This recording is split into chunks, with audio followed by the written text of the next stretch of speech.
Hello viewers, welcome to connect with Shruti. இன்றைக்கி video என் YouTube சேனலுக்கான ஃபர்ஸ்ட் இன்டர்வியூ. அதுவும் உங்களுக்கு யூஸ்ஃபுல்லாக இருக்கணும் அப்படின்றதுனால டாக்டர் அனந்த சிவசேரன் அப்படின்ற ஒரு ஹோமியோபதி டாக்டரை இன்டர்வியூ எடுத்திருக்கேன், பாருங்கள். Doctor S Anantha Sivaseran. I am homeopathic doctor. இந்த கிளினிக் வந்து அகம் ஹோமியோபதி கிளினிக். இது மெயின் பிரான்ச் வந்து பூந்தமல்லி அண்ட் வெஸ்ட்கே நகரில் இன்னொரு பிரான்ச் இருக்குது. நான் மெடிக்கல் ஆஃபீஸராக வெங்கடேஸ்வரா ஹோமியோபதிக் மெடிக்கல் காலேஜில் ஒர்க் பண்ணிட்டு இருக்கேன். சொல்லுங்கள். Okay sir. சார் எவ்வளோ மெடிசன் இருக்கும்போது ஏன் சார் ஹோமியோபதி சூஸ் பண்ணணும் அப்படின்னு நீங்கள் சொல்லுவீங்க? உங்களோட ஒப்பீனியனா? என்னோட ஒப்பீனியன் பண்ணுறது மட்டும்தான். ஆனால் ஹோமியோ மெடிக்கேஷன்ஸ் உங்களுக்கு அதோட ரூட் காஸை மென்ஷன் பண்ணி சரி பண்ணுறதுனால குழந்தைங்களுக்கு இம்யூனிட்டி தானாகவே ப்ரொடியூஸ் ஆகும். ஒரு கையில் ஒரு காயம் பட்டுச்சுன்னா அந்த காயம் தானாக தான் ஆறப்போகுது. அதுக்கு ஒரு டிடி இன்ஜெக்ஷன் போட்டால் தான் ஆறணும்னு அவசியம் இல்லை இல்லையா? ஆனால் ஹெல்த்தியாக இல்லை, சுகர் இருந்தால் தான் அது ஆறாது.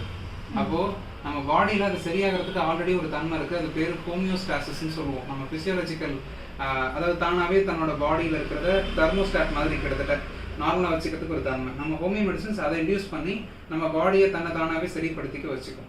அதான் ஹோமியோ மெடிக்கேஷன்ஸோட ஒரு சிறப்பு. Okay sir. இப்போ நம்ம அலோபதி மெடிசன் எடுக்கும்போது சேம் டைம் ஹோமியோபதியும் வந்து நம்ம எடுத்துக்கலாமா? எடுத்துக்கலாம். இன்டகிரேஷன், அதாவது இப்போ என்னோட பேஷண்ட்ஸ் நிறைய பேர் இப்போ இது சுகர் ரொம்ப அன்கண்ட்ரோலாக இருக்கிறவங்க எடுத்துகிட்டு இருக்காங்க.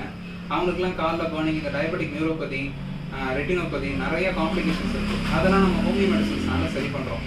சுகர் ஒரு லெவலுக்கு மேலே போனதுக்கப்புறமா அதை நம்ம வெறும் ஹோமியோ மெடிக்கேஷன்ஸ் மட்டும் வச்சு சரி பண்ண முடியாது. ஏன்னா டயட்டில் இருக்க முடியாத பேஷண்ட்ஸாக இருப்பாங்க, கால் எடுத்திருப்பாங்க, நடக்க முடியாதவங்களா இருப்பாங்க. அவங்கள நம்ம நடக்க சொல்லி அவங்களோட சுகரை கண்ட்ரோல் பண்ணவும் முடியாது, டயட்லயும் இருக்க வைக்க முடியாது. அதோட சப்போர்ட்டா வந்து அலோபதி எடுத்துக்கலாம். கண்டிப்பா சப்போர்ட் எடுத்துக்கலாம். ஏன்னா நிறைய பேருக்கு அந்த டவுட் இருக்கு, ரெண்டு மெடிசன் சேர்த்து சாப்பிடலாமா, நீங்க கண்டிப்பா வந்து எடுத்துக்கலாம், ஒன்றும் பண்ணாது. இப்போ எப்படின்னா நம்ம இப்போ சித்தா அப்படின்னா இதுல இருந்து எடுக்கிறாங்க, ஆயுர்வேதிக்னா ஒரு மூலிகை தைலம் அப்படின்றது. ஹோமியோபதி அப்படின்னா அந்த மெடிசன் எதுல இருந்து வருது? ஏன்னா அது டேர்ம் மட்டும்தான் வந்து ஒரு பேஷண்டாவோ இல்லைன்னா ஒரு பொதுமக்களாவோ எங்களுக்கு தெரியுமே தவிர அது எந்த மாதிரி மெடிசன், அது எப்படி இதுவாகும் அப்படின்றது எங்களுக்கு தெரியாது. நீம்ல இருந்து சாண்ட் வரைக்கும் எடுக்கிறோம். சாண்ட்ல இருந்து கூட மெடிசன்ஸ் எடுக்கிறோம். சாண்ட்ல இருந்து எடுக்கிறோம். இது ஸ்டிங் பீல இருந்து எடுக்கிறோம். எபிஸ் மெலிஃபிக்கான ஒரு மெடிகேஷன் இருக்கு, அது பி தேனி இருக்கு இல்லையா, தேனி இருந்து எடுக்கிறோம். நாங்க எந்த மெடிசன்ஸ் எடுத்தாலும் நம்ம எப்பயுமே ஒரு மெடிசன் எதுல இருந்து எடுக்கிறோம்னு சொன்னோம்னா நம்ம அதை அப்படியே பிக்சரைஸ் பண்ணிப்போம். சாண்ட்ல இருந்து எடுக்கிறோம்னா நம்ம சாண்ட் அப்படியே அப்படி பண்ணி எடுக்கிறது இல்லை. நமக்கு எப்படின்னா ஒன் பார்ட் ஆஃப் சாண்ட்னா நான் சொல்றது லேமன் லாங்குவேஜ்ல சொல்றேன். இன்னும் சொல்ல போனா சிலிக்கா டஸ்ட்லாம் சொல்றோம் இல்லையா, அதுல இருந்து ஒன் பார்ட் எடுத்து 100 parts of any vehicle like water or else any aqueous solution அதை யூஸ் பண்ணி தான் நாங்கள் மெடிகேட் பண்றோம். ஸோ இது வந்து உங்களுக்கு directly from all minerals, also from mostly from herbs, ஃபுல்லாக நேச்சுரல் ஹர்ப்ஸ்னால தான் எடுக்கிறோம். ரொம்ப ரேராக மினரல்ஸ் வந்து எடுக்கிறோம். ஏன் கேட்டேன்னா நிறைய பேருக்கு அந்த டேர்ம் மட்டும் தான் தெரியும், எப்படி நம்ம எடுத்துக்கிறோம், ஏன் அதை நம்ம எடுத்துக்கிறோம், அதுல இருந்து என்ன இருக்குதுன்றது வந்து தெரியல. மோஸ்ட்லி ஃப்ரம் ஹர்ப்ஸ் தான். ரொம்ப காமனா வந்து வெறும் ஹர்ப்ஸ் மட்டும் தான். நீம்ல இருந்து, பூல இருந்து எடுக்கிறோம். கேலண்டுலான்றது ஒரு ஃப்ளவர்ல இருந்து எடுக்கிறோம். ஸோ தட் இந்த மாதிரி நிறைய மெடிசன்ஸ் இருக்கு. ஃபுல்லாவே நேச்சுரல் தான் மோஸ்டா. சிலது மட்டும் மினரல்ஸ் வந்து எடுக்கிறோம். மினரல்ஸ் அனிமல்ஸ் வந்து எடுக்கிறோம். செப்பியான்னு சொல்லிட்டு கடம்பா மீன் இருக்கு இல்லையா, அதுல இருந்து எடுக்கிறோம் மெடிசன்ஸ். சோ எல்லாத்துல இருந்து எதுவும் இல்லன்னு தான் நீங்க. ஏன்னா எங்களுக்கு தெரிஞ்ச வரைக்கும் அந்த ஒயிட் ரவுண்ட் டேப்லெட் அதுதான் எங்களுக்கு தெரியும். காமனா ஜெனரலா அது தெரியும் போது அது வெஹிக்கிள் வண்டி மாதிரி, ஒரு பைக் மாதிரி. பைக்ல பெட்ரோல் ஊத்துறோம் இல்லையா, பெட்ரோல் தான் மெடிசன்ஸ், ஹோமியோ மெடிசன்ஸ். பைக் மாதிரி அது நம்ம எடுத்துட்டு போய் உள்ள சேர்க்க தான். இந்த கேப்சூல் இருக்குல்ல அலோபதிக் மெடிகேஷன்ஸ்ல சுத்தி, அந்த கேப்சூல் மாதிரி உள்ள இருக்க மெடிசன் நம்ம போடுறது. ஓகே, குளோபியல்ஸ் எல்லாம் ஒண்ணுதான். Okay sir. சரி, இப்போ குழந்தைங்களுக்கு அப்படின்னு வரையில எப்போல இருந்து ஹோமியோபதி மெடிசன் ஸ்டார்ட் பண்ணலாம்? சின்ஸ் குழந்தை கருவறையில இருக்கும் போது வந்து ஸ்டார்ட் பண்ணலாம். என் குழந்தைங்கலாம் நான் கொடுத்துருக்கேன்.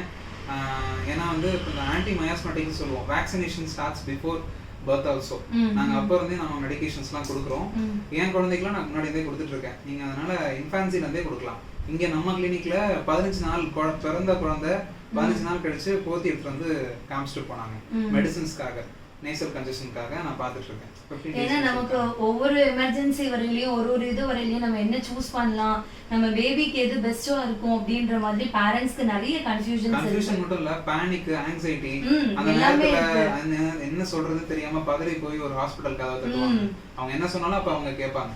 அதான் ஒரு விஷயம். சோ எந்த ஒரு சைடு எஃபெக்ட்ஸ்மே இல்ல, ஓரளவுக்கு நமக்கு பாடிக்கு நல்லதுதான் அப்படிங்கல அத பத்தின இன்ஃபர்மேஷன் இருந்தா கொஞ்சம் யூஸ்ஃபுல்லா. ஏன்னா இப்போ இன்னொரு விஷயம்னா சைடு எஃபெக்ட்ஸ் இல்லன்றது ஹோமியோட ஒரு பெரிய லோகம். அதுவே உங்களுக்கு ஒரு பெரிய பிரச்சனையாவும் இருக்கு நிறைய பேருக்கு. சைடு எஃபெக்ட்ஸ் இல்லைன்னா அப்ப இதை எடுத்தா எஃபெக்ட் இருக்குமான்ற மாதிரி எல்லாம் சில பேர் கேட்பாங்க என்கிட்ட. ஸோ இது ஒரு கொஸ்டின் இது. ஆனா இது நான் உங்களுக்கு சொல்றேன் என்ன ஏன் இதுக்கு என்ன ரீசன் ஒன்று சொல்றேன். ரைட் பிசிஷியன் ரைட்ஷியஸ் மெடிசன்ஸை ரைட்டான பேஷண்ட்டுக்கு தருவாங்க. அது கண்டிப்பா சைடு எஃபெக்ட் கொண்டு வராது. கால் வலி வந்தவங்களுக்கு தலைவலி மெடிசனை கொடுத்தா கேட்காது. ஸோ அது கேட்காதுன்னு ஆயிடும். ஹோமியோ மெடிசன் சில நேரங்களில் கேட்காதுன்னு சொல்றதுக்கு காரணம் ஒன்னும் பேஷண்ட் சைட்ல இருந்து எரர் எடுக்காம விட்டுருப்பாங்க. ஏதாவது சைடு எஃபெக்ட்ஸ் எதாவது இருக்கும். ஆல்கஹால் சாப்பிட்றவங்க, ஸ்மோக் பண்றவங்க, எனக்கு மூச்சு பிரச்சனை இருக்கு, மயக்கம் வருதுன்னா அப்ப அதுக்கு பின்னாடி அவங்க சாப்பிட்டு இருக்கிற விஷயமோ லைஃப் ஸ்டைலோ காரணமா இருக்கலாம். ஸோ இதெல்லாம் தான் விஷயம். ஸோ தட் நீங்க வந்து நம்ம ஹோமியோ மெடிசன்ஸ் எடுத்துக்கலாம்.